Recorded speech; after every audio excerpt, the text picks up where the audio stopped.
So, ulitin ko, pagka tinignan ko yung mga sagot niyo sa Menti, sa totoo lang, halos lahat sa atin sa university, alam na kung ano yung gagawin. Ano? So, alam nyo na kung ano ang dapat yung i-action. Nakita ko doon yung professionalism, what is right and wrong, sa mga kasama natin. So almost 300. So kung titingnan ko, almost 10% of the university is here. Ano? Or maybe lesser. Pero marami po tayo na nakakaintindi na ng workplace ethics. Ano? So before I start dun sa pinaka, let us define some para maintindihan natin kung ano bang ethics. No? So, tingnan natin. It's more doon sa moral principles and values. Ano? So, may mga nagsagot kanina, principles, values. So, kung mapapansin nyo, tama yung mga sagot nyo. So, ibig sabihin, naiintindihan nyo. So, it came from the Greek word ethos and ethikos, which relates to character, custom, ang habits. Ano? So, makikita nyo rin dito yung standard of behavior na tinitingnan or acceptable sa isang komunidad o sa isang society.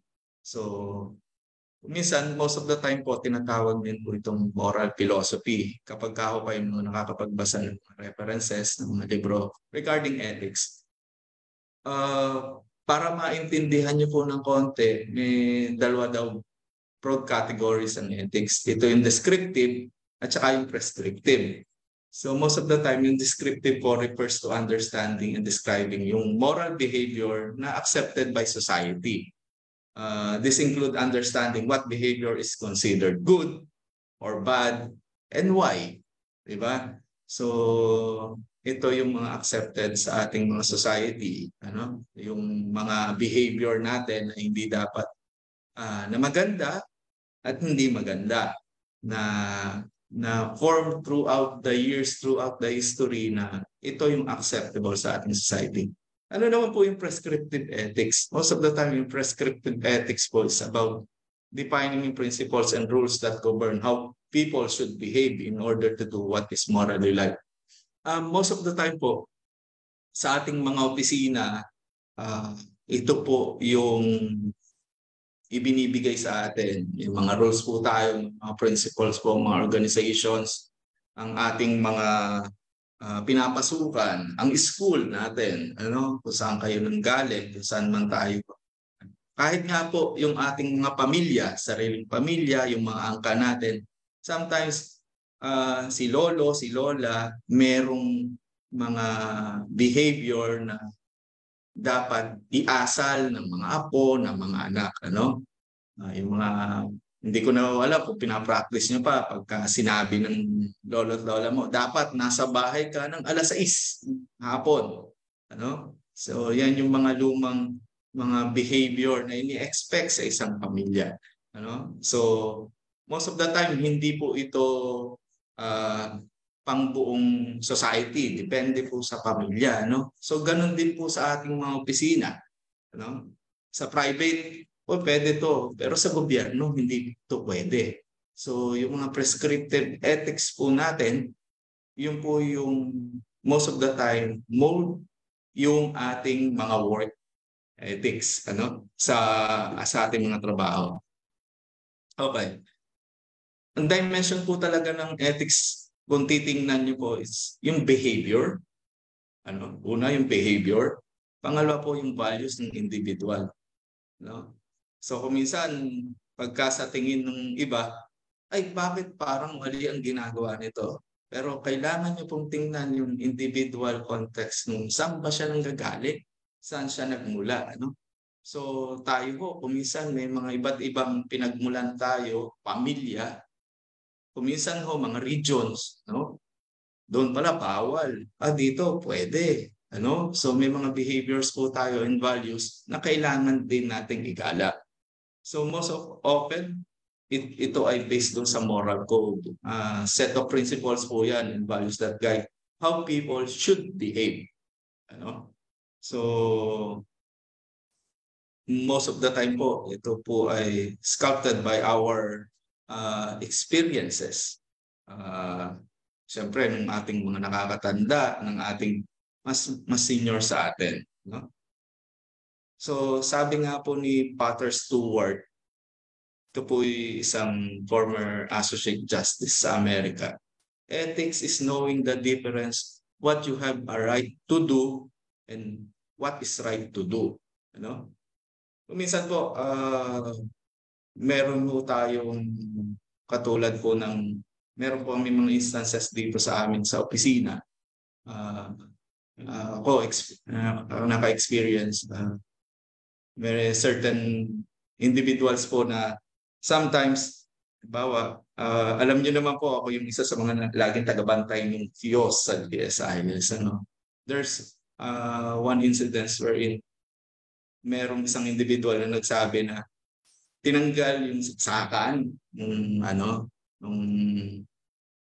aming kiosk, ng GSIS kiosk, and then he inserted yung kanyang laptop.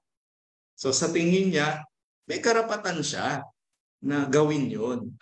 May karapatan siyang gawin yun. Sinabihan pa nga raw niya yung gwardiya, kami ay nagpapasweldo sa iyo kasi tax namin ay binabayad. Kaya may karapatan akong gumamit nitong saksakan dito. Pero, yun po ang nakikita natin, may karapatan ka talaga.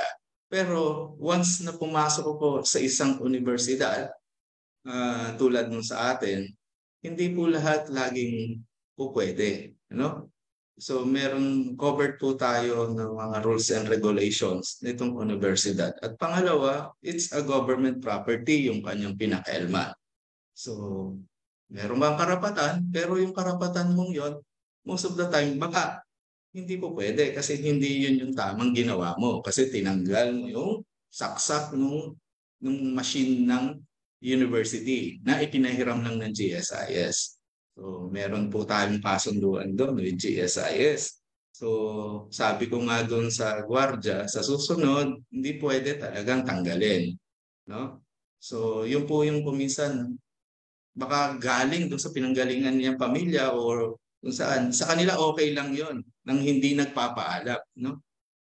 You have the right, pero sometimes yung right mo kuminsan, pagka pumasok ka sa isang bagong organisasyon o environment, baka hindi yun yung tama.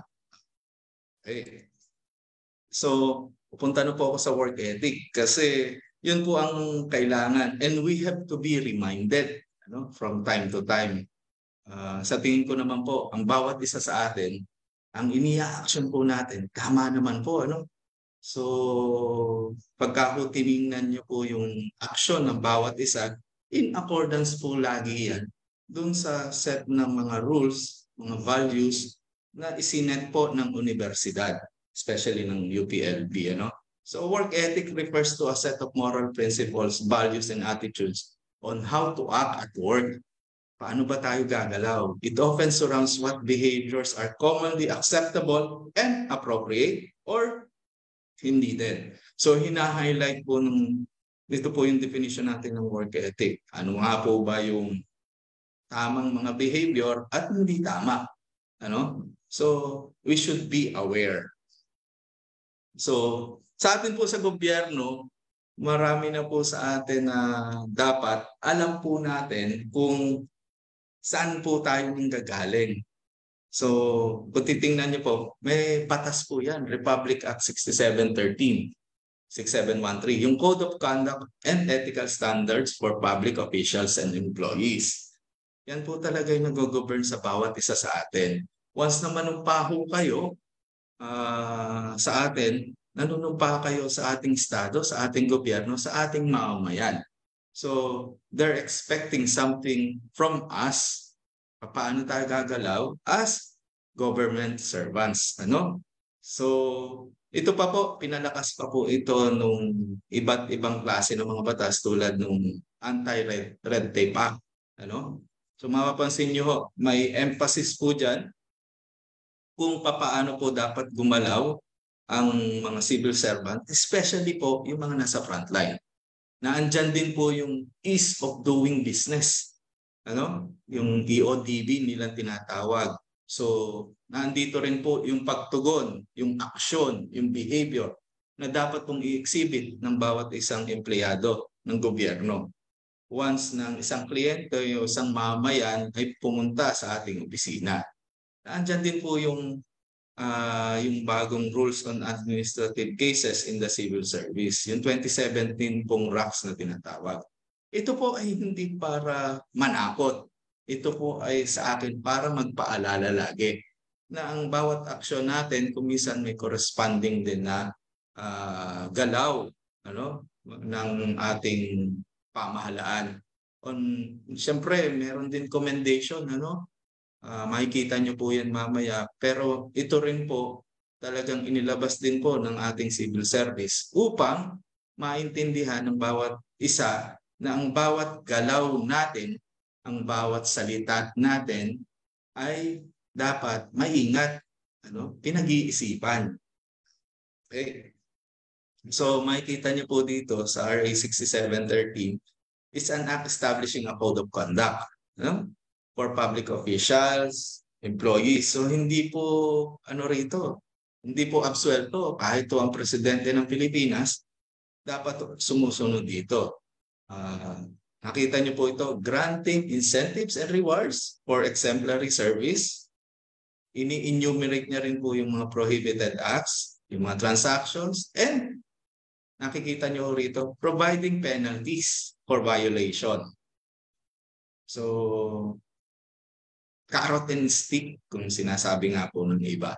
So, may awards, may rewards, meron din kung kaukulang may konting palo, pagka hindi sumusunod. Okay, so ito po ay isang polisiya ho ng ating Estado. In the advent po ng social media,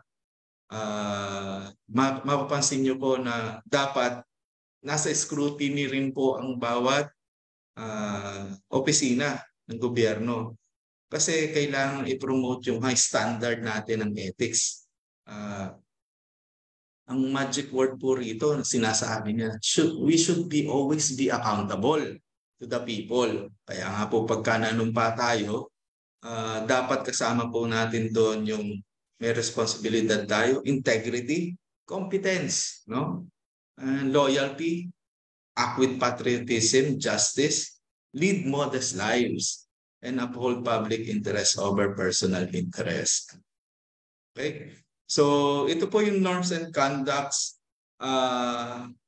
of public officials and employees. Ano pa? Doon po sa section 4 po nung nasabing batas. Ito po yung masasabi natin na in-enumerate ng batas na yon, ano po ba ang mga dapat nating i-acto, yung behavior natin, yung value set natin, na once naging government service ka, hindi na ikaw si pangkaraniwang si Juan, hindi ka na si pangkaraniwang Juana, o kung sino man sa atin, basta nanumpa tayo sa gobyerno. So makikita nyo po rito ang kauna-unahan, commitment to public interest. So dapat po, lagi po yung public interest natin ay na yun po ang laging nangingibabaw. Hindi po yung personal interest natin. May nagsagot po kanina, professionalism. Very good. Yan yung nasa pinakagitna. Perform discharge duties with highest degree of excellence, professionalism, and skill. So kahit ano kung mangyari, kahit kuminsan yung pumupuntang kliyente sa atin, kakaiba ang ugali, di ba? Kailangan pa rin natin silang kausapin. So yung una, yung commitment to public interest. Pangalawa, yung professionalism. Ano pa po? Justness and sincerity. So, pantay ho yung pakikitungo natin sa bawat isang tao na pupunta po sa ating opisina. Pantay pakikitungo nyo po sa inyong mga co-workers, ang ating opisyal, pagtingin sa bawat isang empleyado ng opisina. So, sinasabi nga rito, refrain from doing acts contrary to law. Good morals, good customs, public policy, public order, public safety, and public interest, no? Political neutrality, no? So kung mapapansin niyo po, ngayon, meron na naman tayong eleksyon, no? Barangay elections. Paano yung kabarangay niyo pumunta sa inyong opisina? Ay, hindi po pwede kong tingnan yan. Kalaban yan ng aking kapitan na lumalaban. No? So, dapat po neutral tayo. No? Yun po yung sinasabi natin. May karapatan kang mamili. Pagka lumabas ka na po ng ating universidad, ng ating gobyerno from 8 to 5. Ano? Yung oras na yon. Pero pagdating na po doon sa pansarili mong pagpili, sige po, okay po, may karapatan po talaga kayong pumili, ito po ang gusto ko, ganito. Pero, ang sinasabi po nila, sa ating pagtatrabaho, sa ating pag-engage sa ating mga kliyente, sa ating mga mamamayan, dapat to, neutral tayo. No? Wala po tayong kinikilingan. Regardless of party affiliation or preference. Yan. Ano pa po? Responsiveness to the public. No? So, inaasahan po tayo na maging mabilis, magalang, at syempre po, hindi kulang-kulang yung ating serbisyo. No?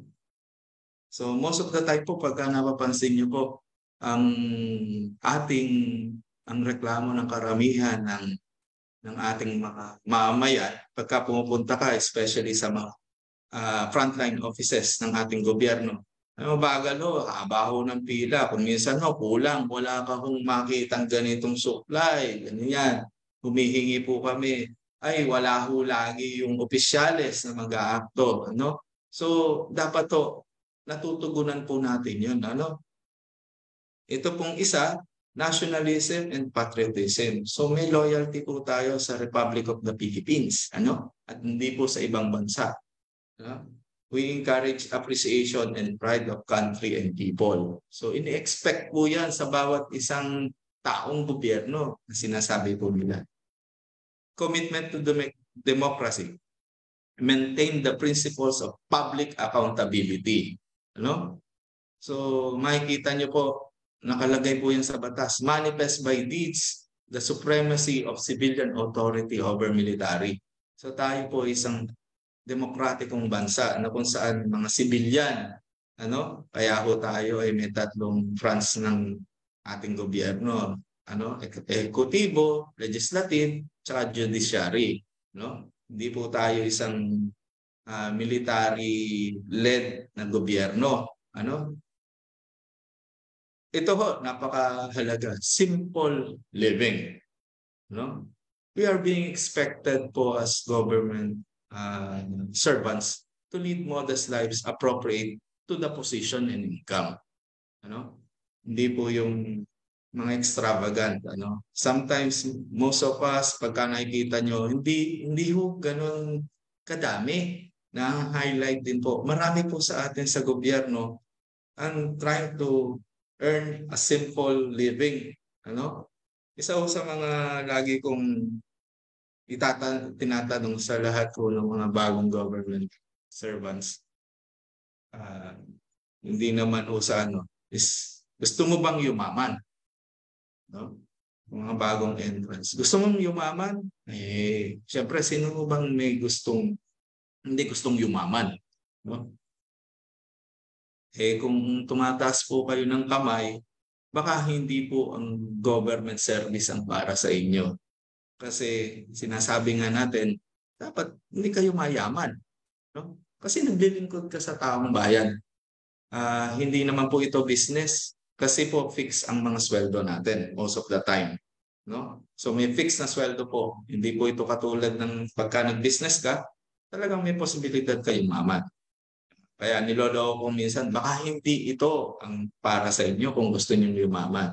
So most of us, karamihan, no? May pa isa-isa, alam niyo naman po, pero bahala na po ang batas sa kanila. Ano? Basta ang mahalaga po, as public servants, dito, especially dito sa UPLB, we try to live out a simple living. Ano? Modest lives lang po. Okay. So, Sa Section 5 po, in-enumerate po ng batas na yon yung duties ng mga public officials and employees. So mapapansin niyo po rito, act promptly dun sa request, no? Submit annual performance report, process documents and papers na mabilis, no? So no more than 3 signatories daw. Matagal na po itong batas na to. Pero kung minsan mapapansin nyo, ba't ang dami napirma? No? Pagka kayo pumupunta sa ano. Pero hindi po natin maipaliwanag. Ano? Pero ito po, isa po ito sa tinatry na maging standards natin sa gobyerno. Kasi pagka kukunti rin na napirma, mas bumibilis po. Ano? Pero dapat po, may proper accountability po yung opisina na. Ay kaya lang, kahit 3 yung pumirma, ay well accounted naman po yung pinaka-action. Ano? Yung annual performance report po natin. No? So, yung pong sa gobyerno, sa atin, meron din po tayong mga performance report, yung IPCR natin, sa mga reps po, yung mga RSR nila, o kaya FSR para sa mga faculty. Promptly doon sa mga request, pagka may mga sumusulat, may mga nag-feedback, kailangan ho ng feedback. Ano? So, duties po natin yan. Napakasimple po. Ano pa? Act immediately on the public's personal transaction. So pag kami kumatok sa ating mga opisina, wag nyo paalisin basta-basta nang hindi sila hindi nyo nalalaman kung ano po ba. Kasi kung minsan mahirap na naiiba yung konteksto. Especially pagka ipinopost na sa social media, kung minsan nagiging one-sided lang. No? Wala naman po kasing tao doon. Yun pala, hanggang pinto lang pala. Hindi pumasok doon sa pinaka-opisina. No? So, kung minsan, ganun po nangyayari. Make documents accessible to the public. So, through ARTA po, through Data Privacy Act, may certain degree po naman ng limitation. Kasi, syempre most of the time, pagka-accessible sa yung pwede nyong i-access yung mga dokumento, gusto nyong tingnan, pwede naman po. Especially sa ALN, Kaya lang ngayon, pagka nag-access ka, susulat ka ngayon sa Office of the Ombudsman. Kung nasaan po ang repository ng mga UPLB sa ALN. So, most of the time, bakit? Tinatanong siyempre, bakit? Bakit mo kailangan tingnan? Pero yan po ay pwedeng accessible po. Pagka humingi kayo ng dokumento sa amin, ilan po ba ang lalaki, ilan ang babae? Lagi po kaming, kasi po accountable ang opisina namin, siyempre kailangan maunawaan ng hihingi. Saan po ba gagamitin? No? Yan. So, may pagpapaalam. No? So, accessible po yung dokumento ng gobyerno. May dadaanan lang pong simpleng proseso. Which is, kung titingnan nyo mo, pinaka-principle nito, pagpapaalam. Okay? So, pagka tinignan nyo yung batas, meron po itong system ng incentives and rewards. Nararamdaman nyo po yan ngayon. Napapansin nyo po ba yung ating PBB? PBB natin. So, ito po, siguro wala pa itong, napakabata pa po ng mga rewards na to. May longevity po tayo, loyalty award. So, yan po, mga sinet po yan. Mga performance incentive awards, mga performance-based rewards, benefits. Yan po pinakrap ng gobyerno headed by CSE and DBM. So, sila po yung pagdating sa pangangalaga ng mga taong gobyerno. So, yan po ay ibinibigay sa atin. Marami po. Hindi nyo lang siguro baka nararamdaman pa minsan-minsan. Kasi most of the time po, nakabase po ito sa performance nyo. So, work performance nyo na most of the time naapektuhan ng inyong work values and ethics. Okay. So, ano po ba yung mga prohibited acts? Financial, prohibited acts and transactions. So, dun sa financial and material interest, so tayo pong lahat, dapat daw po, walang directly or indirectly, have any financial or material interest in any transaction requiring the approval of their office. So, pinapaiwas po. Dito po pumapasok yung isang nagsagot ng nakita ko doon sa delikadesa. No? So dapat, kung mapapansin niyo po, ang isang principle po natin is public interest pa rin over our personal interest. So iniiwasan po natin dito yung sinasabi natin, uy, bakit ka naman, may business ka palang ganyan, pero mukhang ikaw nananalo sa opisina nyo. So yun po ang pinapaiwasan natin. Kaya most of the time po, before kayo pumasok sa government, tinitingnan muna, ikaw ba ay merong mga business transaction, affiliations, na kung saan pwede maka-apekto, na kung saan pwede kang, tinatawag doon, maka-influence. Ay, siya na lang kunin mo kasi di yan stockholder yan, siya ang may-ari, makakasiguro ka. So, most of the time po, yun, pinagbabawal po yun. Outside employment, so, alam niyo po, ang outside employment and other activities, ito po kasi, kaya po kayo pumasok, tayong lahat sa gobyerno, is para magtrabaho. Kaya nga ang tawag sa atin, civil servants. No? Pero once na mag-engage po tayo sa mga practices outside po ng ating trabaho, may posibilidad po kasi maapektuhan yung trabaho natin. Ano? Hindi, mas okay pa ako mag-business dito on the side habang nagtatrabaho ako. Pero baka mamaya hindi ho natin natutugunan yung ating mga trabaho. O kaya, hindi, may business ako tuwing Sabado at Linggo. Kung ang business nyo po ay tulad ng mga online na kung saan napupuyat kayo, baka pagdating ng umaga o kinabukasan, di naman kayo nakakapasok ng tama sa oras. Tapos, we fail to deliver dun sa timeliness ng ating mga outputs. So, ito po yung pinaka-principle po nito. Hindi naman po pinagbabawalan, medyo iba po ito dun sa sinasabing private practice of profession. Limited. Kaya may term doon, limited. No? Kung private practice of profession na yan, baka mamaya, hindi po tayo part-time. Pinapaalala po ko po sa lahat, hindi po tayo part-time employees. We are full-time employees po ng gobyerno. Unless, ang appointment mo nakalagay doon, part-time lang. So, 4 na oras lang. So may certain number of hours na hindi ka ina-expect na nandun sa opisina kasi yun lang po ang nandun sa kontrata nyo o nasa appointment nyo. Okay. So, ito po, disclosure and or misuse of confidential information. So ito po yung sinasabi namin na bawat opisina po may impormasyon na dapat pangalagaan. Output nyo, yung mga data sa case po namin, ang mandato po sa amin, especially po, pinaigting po ng data privacy. Pangalagaan mo ang lahat ng impormasyon, personal at employment information ng lahat ng empleyado.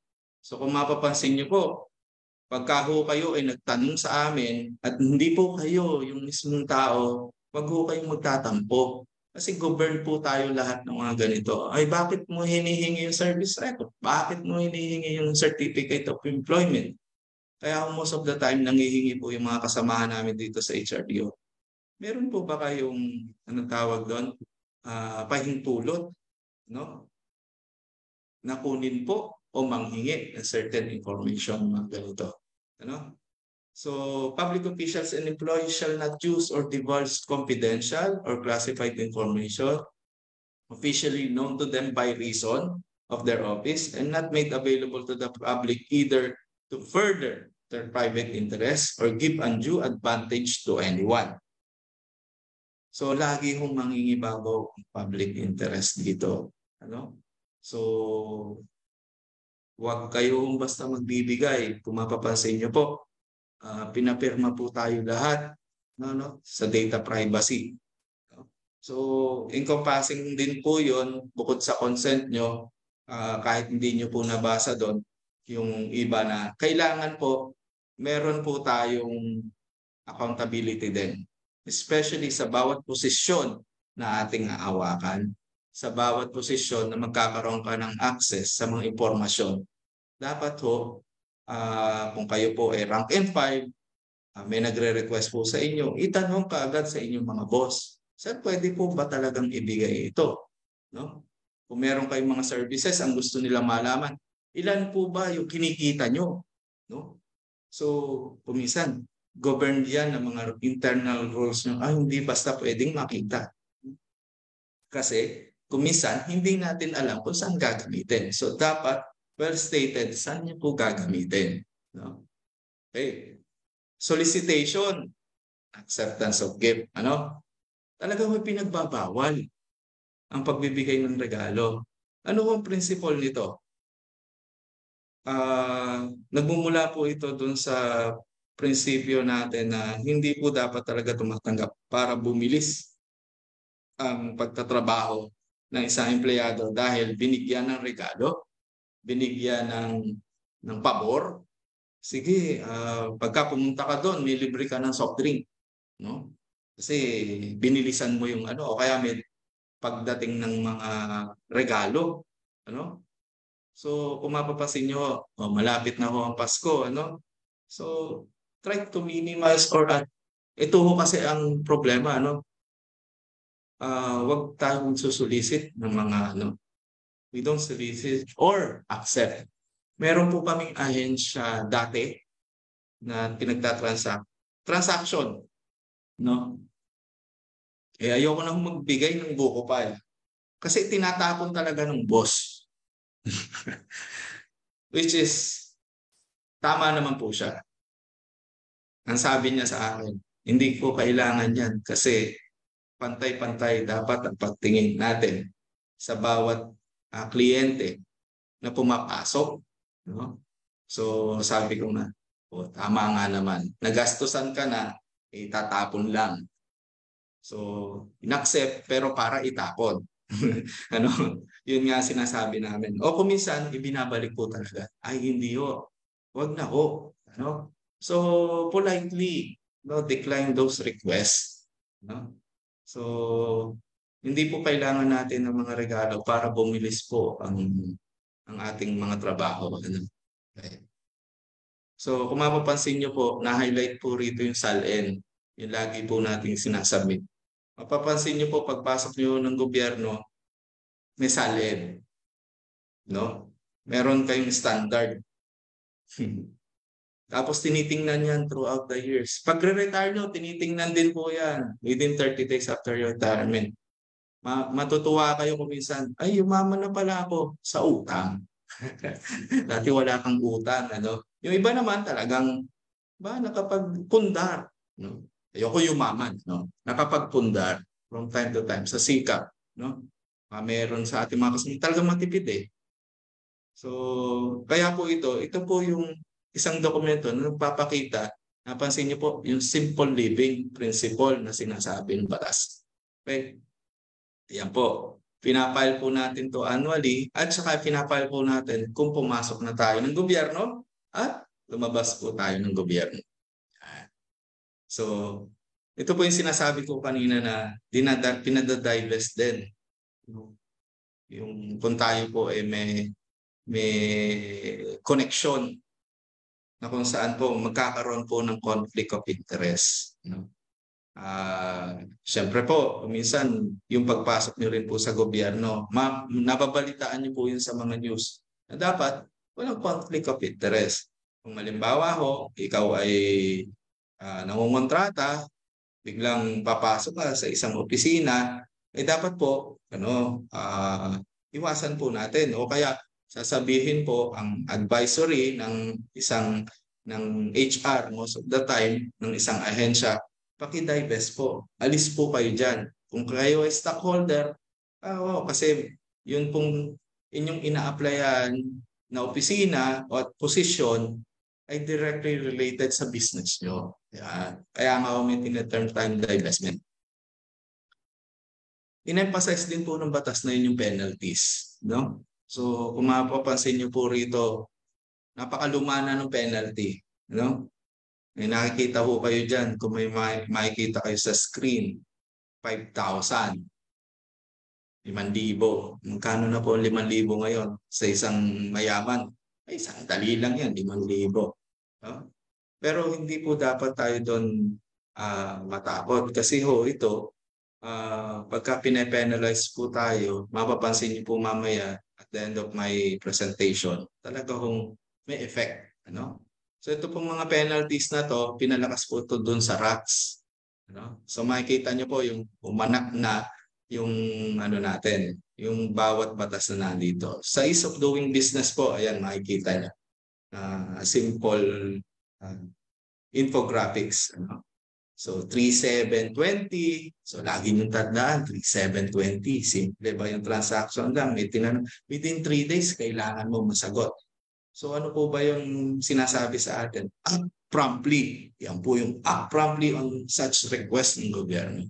Pansin nyo, meron pa rin po diyang penalties. Ano? Zero contact transactions. No? Makikita nyo yan, zero contact transactions. Diyan po kasi nagkakaroon ng acceptance ng mga gifts, no? So most of the time po sa mga frontline sinasabi zero contact transactions, no?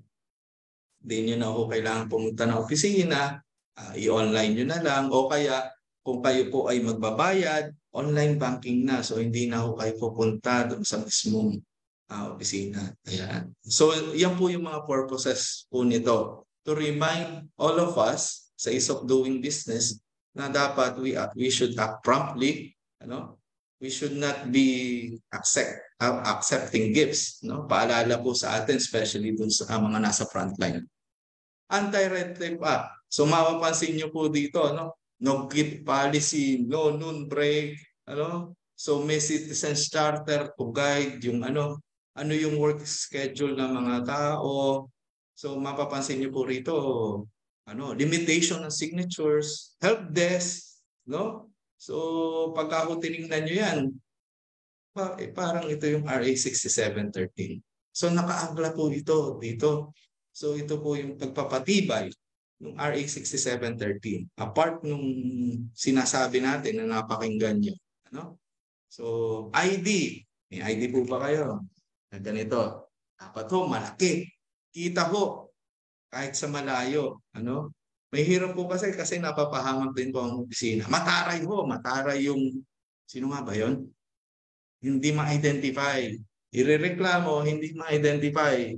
Ang mangyayari, mataray ho lahat ng tao dun sa office, which is hindi naman po totoo. Bawal ang fixer, no? No? So bawal ang mga fixers. No noon break, hindi naman po ibig sabihin ng no noon break ay hindi na po tayo kakain. Kung hindi ko ay tayo ay laglag lahat. No? Maraming connotation sa mga kliyente yan laging. Di ba dapat hindi kayo kumakain kasi no noon break? Hindi naman po in-emphasize po. In-emphasize po rito ay hindi ho doon sa no noon break. Ang in-emphasize po rito ay continuous pong bukas ng ating opisina para maglingkod. So makikita nyo, may rotation. Ano? Kuminsan ho, ang ibang opisina ng mga ahensya, 15 minutes lang ang kain. No? 20 minutes, 30 minutes. Dapat balik na kaagad sa pwesto. Merong pumupunta o pumupronta kapag kain ka muna. So mga ganun po. No gift policy. No? So makikita nyo dito, red tape, bayan ng talo. Masyadong matagal, haba pila. No? So pagka nakakita kayo ng pila, kabahan na po kayo. No? So pagka tayo nalagay sa social media, minsan di naman po natin iba alam kung bakit nga ba may pila. No? So kuminsan nababago yung alam niyo po ang ating gobyerno, proactive and reactive din. Base din sa mga kwento, base sa konteksto ng kanilang na-receive na mga complaints. So ito po yung mga administrative offenses naman. I-highlight ko lang po yung karaniwang nangyayari dito sa atin sa university. Most of the time po, violation of reasonable office rule, neglect of duty, insubordination, ayaw sumunod, inefficiency and incompetence in the performance of official duty. Rick, masyadong general yan. Pero kung titingnan nyo po, nakaangkla po ito doon sa competency ng posisyon. at ng tao. Kaya kung nagkakaroon ng inefficiency, ay kasi kulang pala yung knowledge skill set niya. Tapos yung behavior niya, hindi tailored fit doon. So kailangan nating ayusin. No? Refusal to perform official duty. No? Yung pong official duty, ano po ba yung nakalagay sa inyong mga kontrata? No? Ano po ang nakalagay sa inyong position description form ng bawat posisyon? No? Eh kung kayo po'y pinabibili ng tinapay, parang wala pa po ako nakikitang official duty na gano'n, no? So wala akong nakalagay na laging gano'n. Ano, kung yan po ay magtatago doon sa 5%, ay medyo mag-ingat po tayo. Bakit?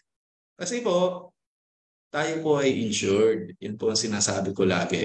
Once na lumalabas po kayo umaalis po tayo sa station natin nang hindi nagpapaalam, nagiging accountable yung pinaka-opisina din natin bukod doon sa tao, especially kung may mangyari doon sa labas, no?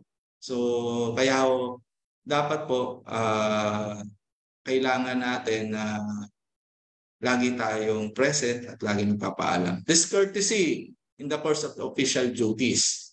So yung behavior po na hindi kaaya-aya in the course of official duties natin. Frequent unauthorized absences. Yung lagi kong absent, ano? Sabi, lagi raw nagkakasakit. Sabi, ganito, dami nang namatay. Pati kapitbahay na aso, isinasama, no? Habitual tardiness. So, ito po yung laging pagpasok ng late. Ang tardiness po kasi hindi lang po yung pagpasok ng late. Pag-alis ng maaga. No? Loafing from duty during regular office hours. Pagka nyo po laging, isang example nito, kung lagi nyo binabantayan yung aming machine ng GSIS dito sa admin building. Yan. Kung minsan po, tinatanong ko yung mga naandun. Inoobserbahan ko, abay 30, 40 minutes na. Tinitingnan kung sino ang maglo-loan. Para po akong may mga tagapalakpak kapag makakaload ng isang tao. So, nakakatuwang tingnan, pero yun po kung minsan loafing. Kasi bakit? Hinahanap po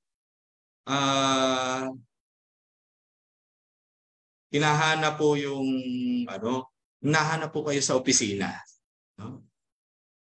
Refusal to render overtime service. Pagka may mga kinakailangan po, siyempre po, compensated naman po yan dapat.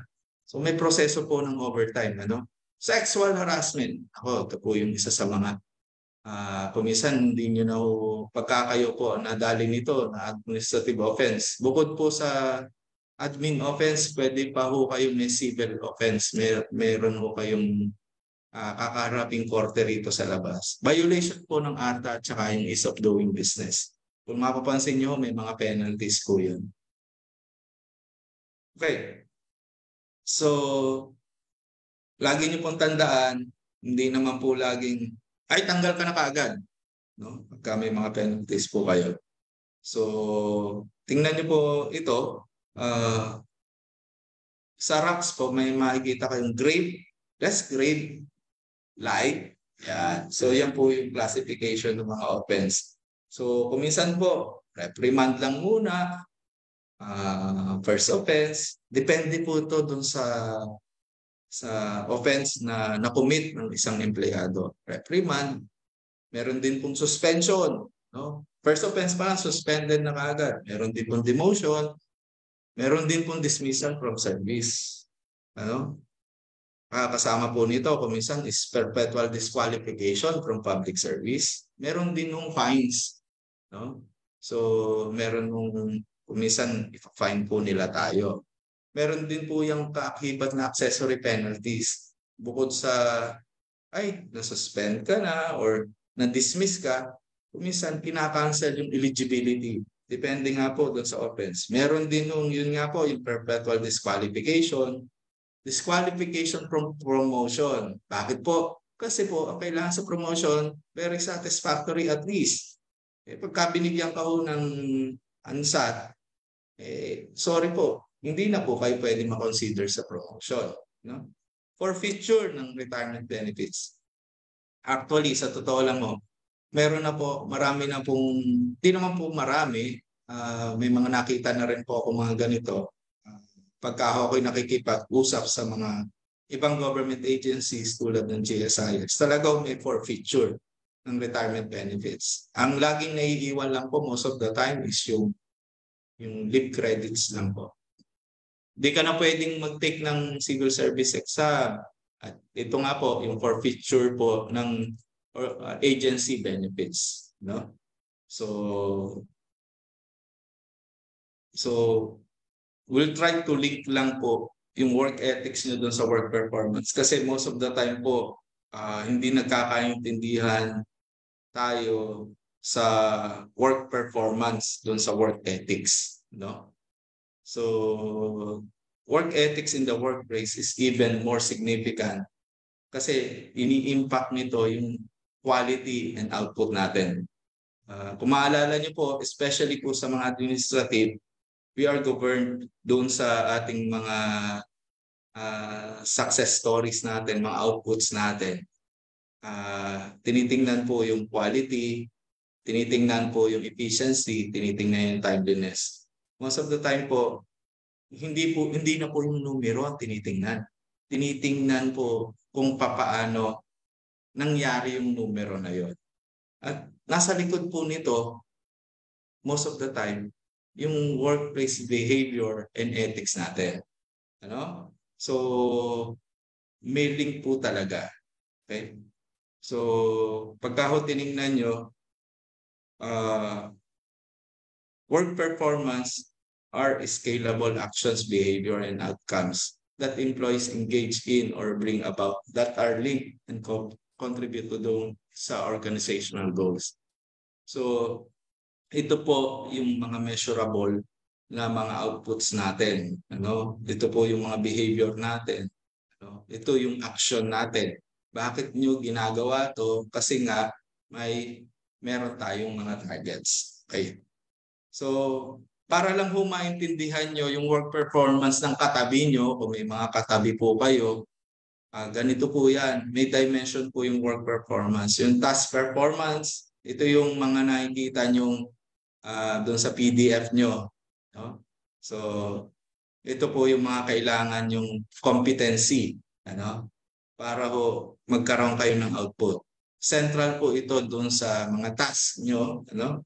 Ito yung task performance. Ano yung contextual daw na performance? Ito naman po yung mga behavior na nagsusupport doon sa organizational, social, psychological, environment, kung saan yung technical course mas function.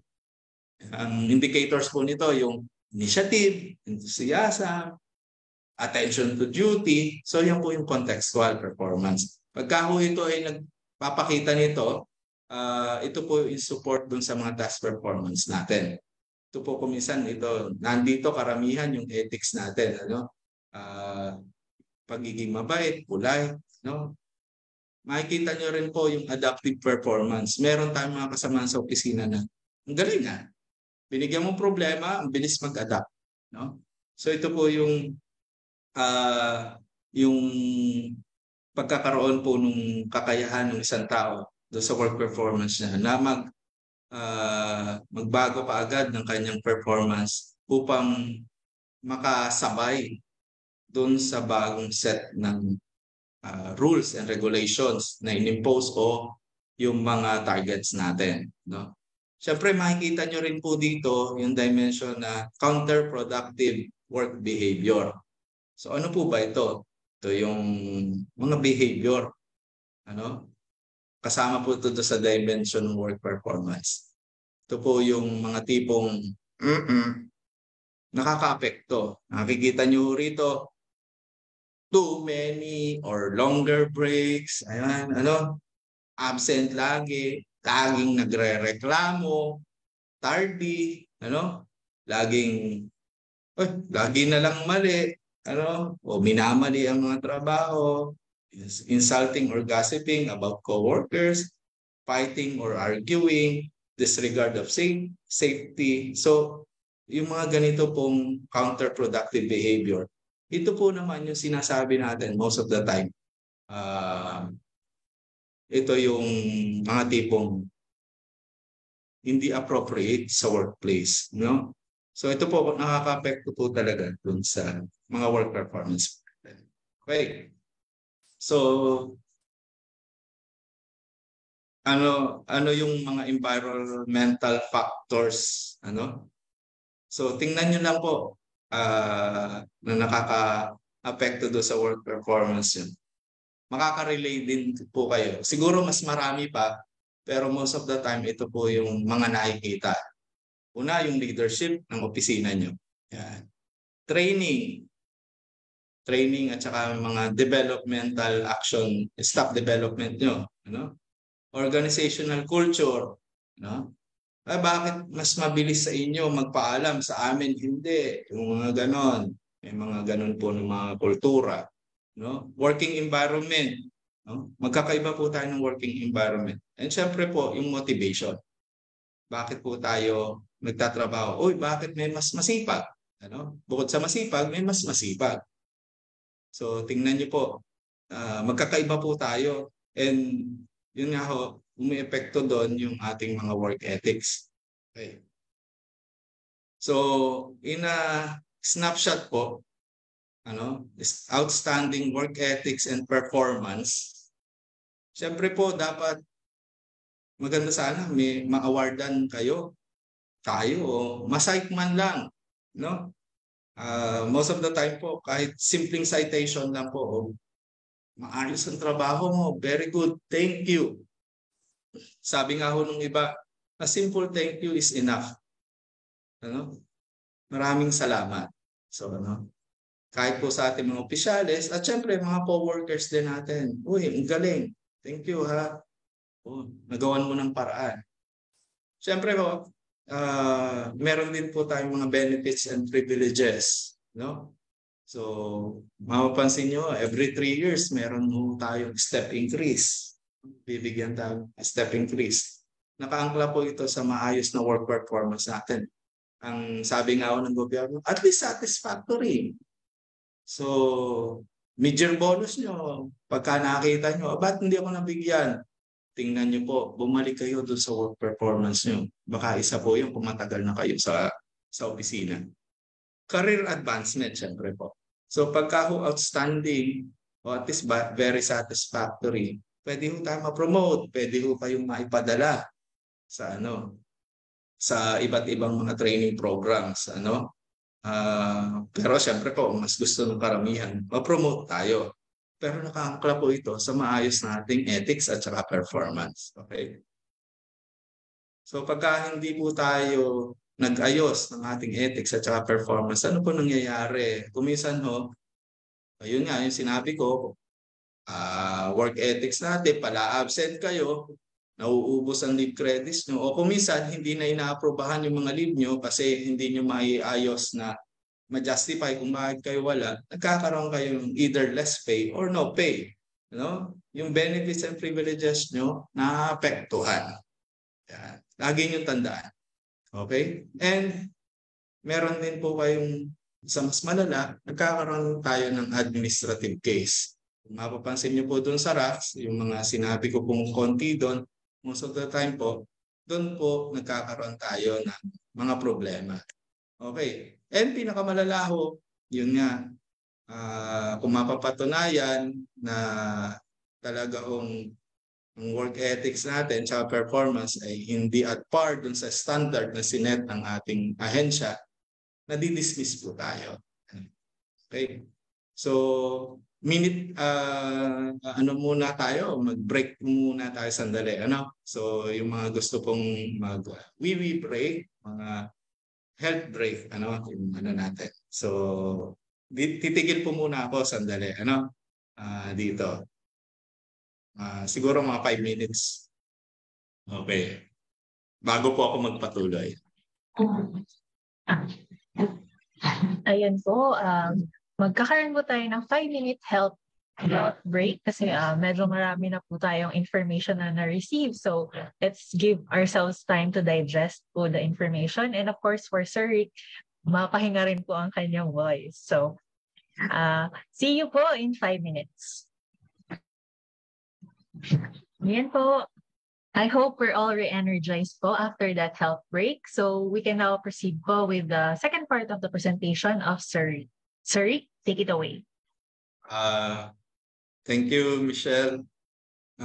Kita niyo po ba uli? Baka po ako'y nawawala na naman. Nakikita niyo po? Nakikita niyo po yung presentation ko?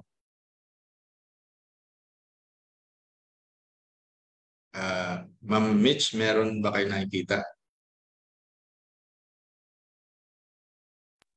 Wala pa po, sir. Wala pa. So, yung screen na naman. Okay.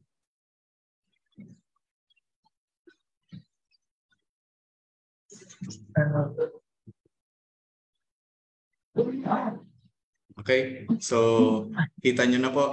Hopefully, kita nyo na, no? Okay na po, sir. Okay. So, balik po tayo. Ito pong mga susunod na set of slides natin is hindi naman po to kailangan nyo sundin, pero some pointers lang po. Siguro sa mga ibang mga kasamahan natin, na i-emphasize ko na po ito sa mga opisina nyo kung kayo po ay nadalaw namin sa inyong mga opisina. So, how to build a strong work ethic, ano? So, most of the time po, ang work ethic po natin, lumalabas po yan sa ating mga galaw, sa ating mga salita.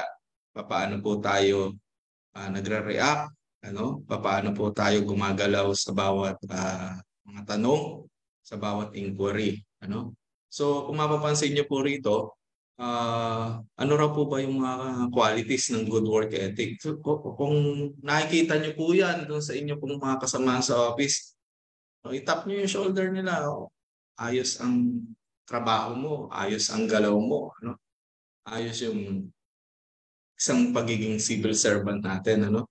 So, makikita niyo raw po rito, isang tao lagi, most of the time reliable, no? Dependable. Kahit mawala ng kuryente, no? Kailangang magtrabaho pa rin. Gagawa ng paraan, no? Productivity, yan. Yun nga, kahit mawala ng kuryente, sige, trabaho pa din. Naghahanap ng trabaho most of the time. Ano pa po ba? May sinasabing ownership and autonomy, no? So pag kami binigay sa atin na trabaho, talagang akin to, tatapusin ko to, ano? And may degree of autonomy siya na hindi naman kailangan ko na ipagpaalam kasi kailangan ko nang gawin to kaagad, ano? May certain levels po ng degree ng autonomy ang bawat posisyon. Lagi po nating tatandaan. And especially, magaling makipag-collaborate, ano? Magaling sumuporta, especially po yung sa mga administrative, karaniwan tayo po nasa support ng ating mga kaguruan, support sa ating mga researchers, no? So, inaasahan no sa bawat opisina natin, we should support each other, ano? So, yan po daw, base sa mga pag-aaral, yan po yung apat na nakikita lagi sa isang taong may maayos na work ethic. No? So, paano po nga po ba? Ano? Okay. So, number one, especially kung bago po kayo, ano? You just follow the lead of peers, mentors, and bosses. No?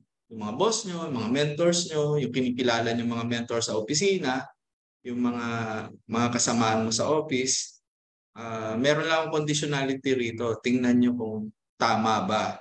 Hindi nyo lahat susundan. Ang susundan nyo kung sinasabi ko rito, yung tamang aksyon, yung tamang asal, tamang gawa, tamang pagsasalita pagka nakikita nyo po sa opisina. Paano nyo gagawin yun? Una, observe. Obserbahan nyo, especially kung bago kayo sa opisina, paano ba sila makisalamuha sa bawat isa. Pay attention. Pay attention. Follow their lead. Doon sa mga good mentors and bosses po, makikita nyo po, maramdaman nyo kayong iniaangat niya. Naalala ko po ang sabi ng isang mentor ko noon sa akin, sikat na ako, ikaw naman ang pasisikatin ko. No? In a good way. In a good way. No? So, yung pag-aangat niya sa iba. So, hindi naman po lahat ng boss natin pantay-pantay, ano? So, magkakaiba rin po sila ng mga pinanggagalingan. Iba't iba po yung working environment natin. Kaya kung mapapansin nyo, meron po tayong mga kasama sa trabaho, kahit ganun lang ang sweldo, masaya. Ayoko umalis dito. Masaya po kami dito. Nandito po yung respeto, nandito po yung maayos na environment. No? Sa mga bago po sa atin, please observe, pay attention. Follow nyo po yung lead ng mga good bosses nyo, yung mga magaganda. No? Pangalawa, dito po para sa atin na lahat ng mga pumapasok. Bawat araw po may pag-asa yan. Pag-asa. No? It's a start. It's a very good start. Hindi ho maganda yung kahapon nyo, ngayong araw na to, pagpasok nyo, pag-timing nyo, laging dapat ang ating outlook ay maganda. So dapat i-prioritize each day, start it strong. So paano po mangyayari yan? Ano? Sabi nila, spend a few minutes daw po muna identifying ano po ang mga dapat yung gawin. No? Find the balance between dun sa task na urgent ba yan? Kailangan matapos ngayon? O yung pwede naman niyang kinabukasan? Ano? Pero equally important din daw.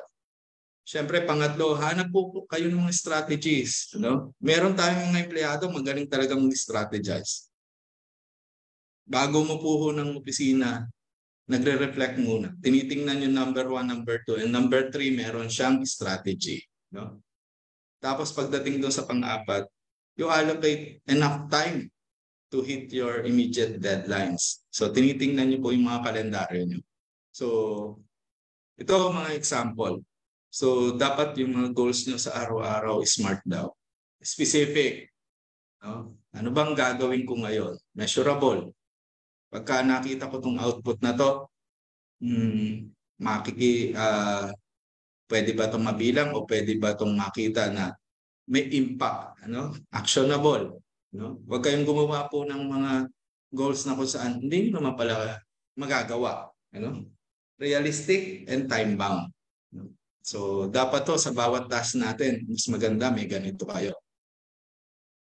May sinasabi si yung former president po, general to, sa US na what is important is rarely urgent. And sometimes, yung urgent daw, rarely important. So, maganda ho na meron din po kayong priority matrix. Ito baka makatulong po sa inyo. No? So, meron kayong makikita rito, how important is the task? May makikita po kayong how urgent is the task. So, pagka may high urgency ho, at saka high importance, gawin nyo kaagad.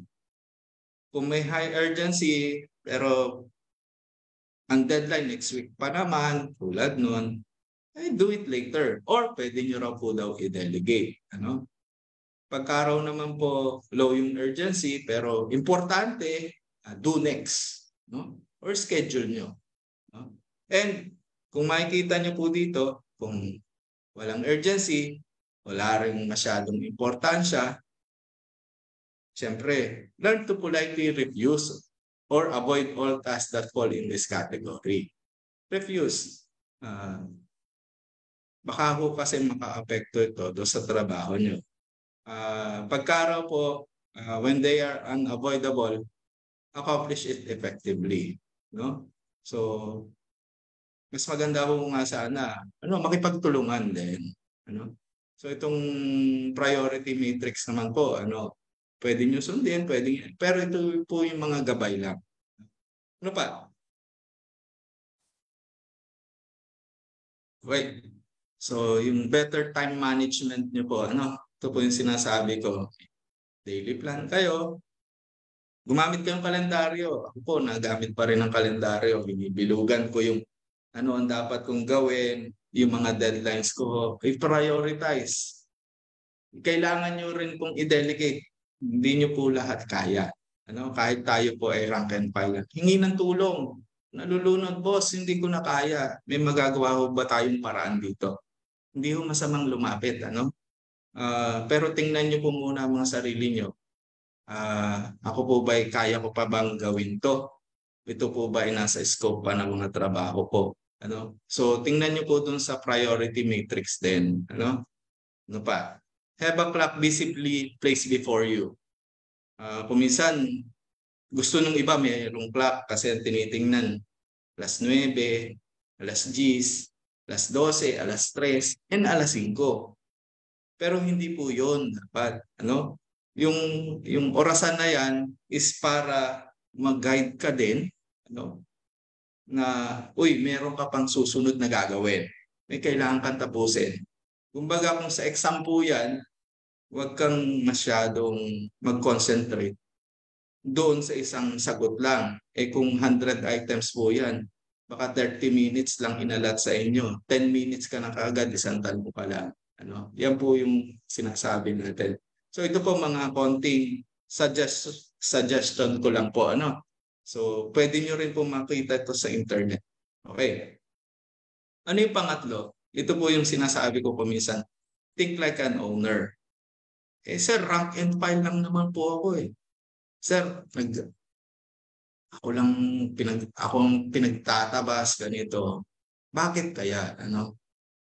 Do it like you own it attitude. Hindi naman po ako may project niyan sila. Pero sinama ka kasi importante ka.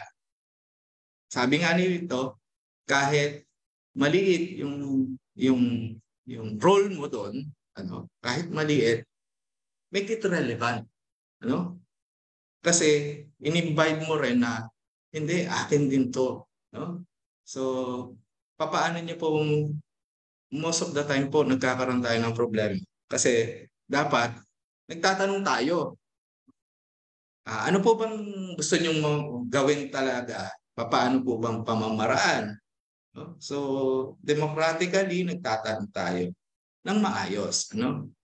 If we have a suggestion, for another way to do things, speak up, but do so with respect. Most of the time po kasi, especially kung mas senior sa atin, di ba? Depende naman, So I do ask yung mga natin, tulad ko, pagka senior, sinabihan ako na, uy Rick, dapat ganito ang gagawin natin. Passionate kasi kung minsan ang mga kasama ko sa office, So, nasa sa akin yun kung, parang kabago-bago, ganito ka agad. So, kailangan natin na tingnan kung saan siya nanggagaling. Baka tuwan-tuwa naman pala siya. Pero the way of expressing niya, yung communicating niya is medyo iba. Nanggaling siya, ibang pamilya niya, ibang environment niya. So, sinasabi natin, keep pushing to understand the right amount of autonomy that feels good for both of you. Ikaw at yung supervisor mo o kasamahan mo sa office. Pagka delegate ka ng mga kasamahan mo, anong gagawin natin dito sa team? Ganito. Pwede bang ganito ang gawin natin? So, ayun. So, effective communication po. Most of the time po kaya nagkakaroon ng mga away-away sa opisina dahil hindi lang nagkaintindihan. Yung isa po nasa AM, yung isa nasa FM. Yung isa nandun pa sa SW, yung shortwave. So magkakaiba tayo ng mga wavelength sa communication. So dapat to clear, correct yung mensahe nyo. So dapat to tingnan. I-consider nyo kung saan siya nanggagaling. Ano yung konteksto kung saan siya nanggagaling. Kung bakit ganito ang kanya naiisip. So, dapat to effective yung communication niyo.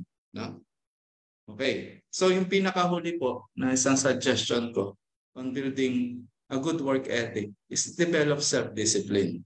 Sabi nga ho daw dito, self-discipline begins with the mastery of your thoughts.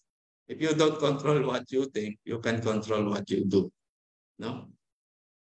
Ako po ba'y gigising ng maaga? Ako po ba'y gigising ng maaga? Puyat ako. Diba? Mapapansin niyo mga kasamahan natin sa opisina. At may mga nakakasabay po ako noon.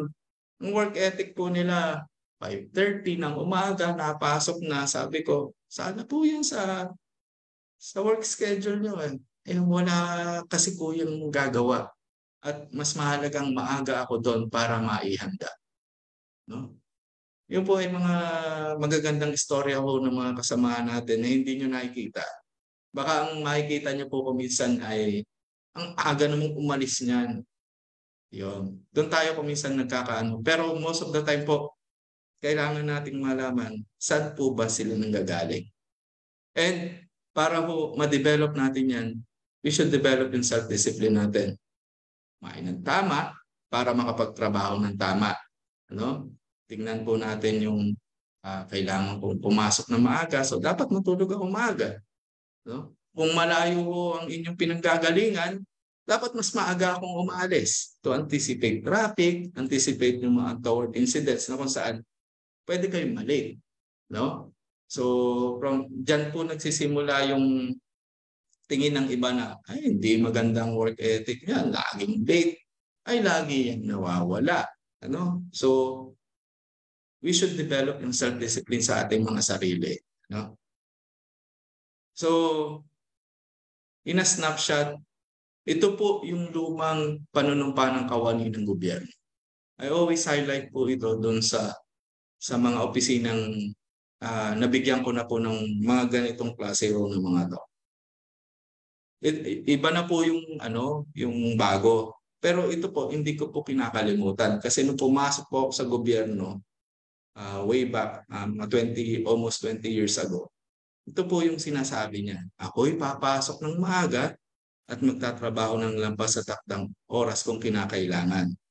So, mapapansin nyo, hinihit po ng bawat isa dito. Napaka-konkreto. No? Hindi po ito yung tipong malakihang sinabi lang na magiging mabait ako. Paano?